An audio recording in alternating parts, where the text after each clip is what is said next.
അസ്സലാമു അലൈക്കും വറഹ്മത്തുള്ളാഹി തആല വബറകാതുഹു.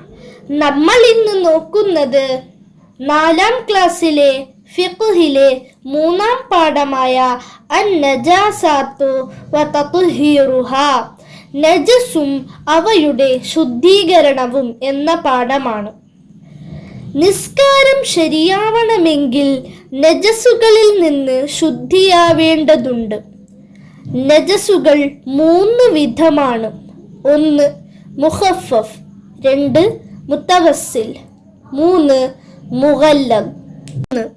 മുഖഫഫ് 2 വയസ്സ് തികയാത്ത, പാലില്ലാത്ത ഒന്നും കഴിക്കാത്ത ആൺകുട്ടിയുടെ മൂത്രമാണ് ലഘുവായ നജസ്.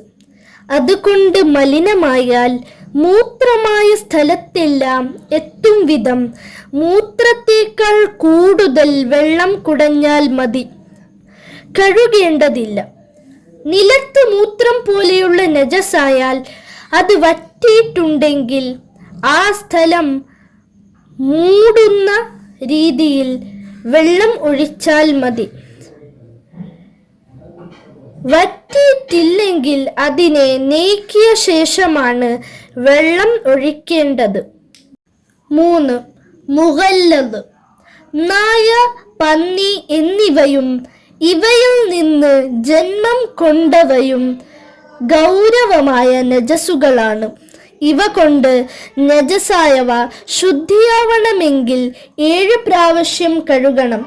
അതിലൊരു പ്രാവശ്യം ശുദ്ധമായ മണ്ണു കലക്കിയ വെള്ളം കൊണ്ടായിരിക്കണം.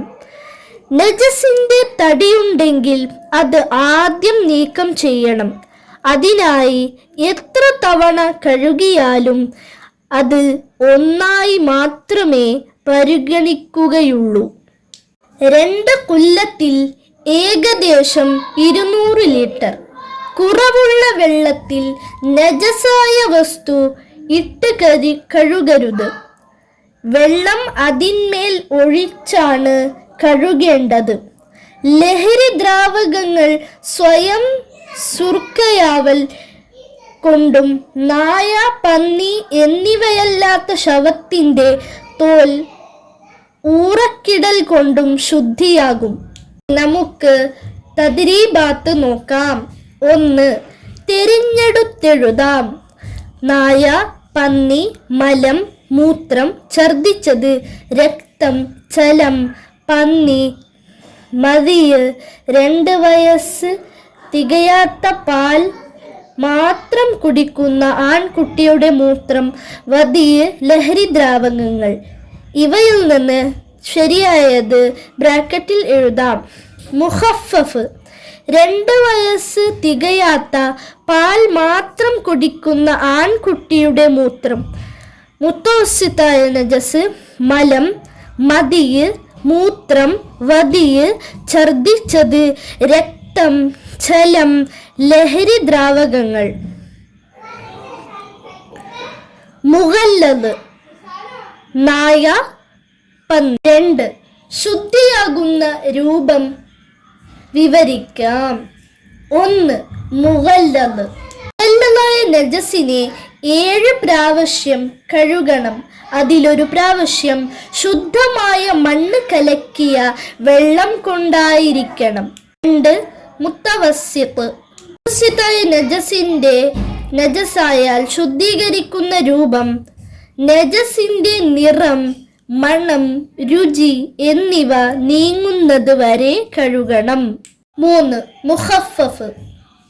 ഉത്തരം: നിലത്ത് മൂത്രം പോലെയുള്ള നജസായാൽ അത് വറ്റിയിട്ടുണ്ടെങ്കിൽ ആ സ്ഥലം മൂടുന്ന രീതിയിൽ വെള്ളം ഒഴിച്ചാൽ മതി. വറ്റിയിട്ടില്ലെങ്കിൽ അതിനെ നീക്കിയ ശേഷമാണ് വെള്ളം ഒഴിക്കേണ്ടത്. 2 പാലില്ലാത്ത ഒന്നും ഭക്ഷിക്കാത്ത 1 മാസം പ്രായമായ ആൺകുട്ടി നിങ്ങളുടെ വസ്ത്രത്തിൽ മൂത്രമൊഴിച്ചാൽ എങ്ങനെ ശുദ്ധിയാക്കാം? ഉത്തരം: മൂത്രമായ സ്ഥലത്തെല്ലാം എത്തും വിധം മൂത്രത്തേക്കാൾ കൂടുതൽ വെള്ളം കുടഞ്ഞാൽ മതി, കഴുകേണ്ടതില്ല. 3. പാമ്പിന്റെ തോൽ എങ്ങനെ ശുദ്ധിയാക്കാം? ഉത്തരം: ഊറക്കിടൽ കൊണ്ട് ശുദ്ധിയാവും. അസ്സലാമു അലൈക്കും വറഹ്മത്തുള്ളാഹി വബറകാതുഹു.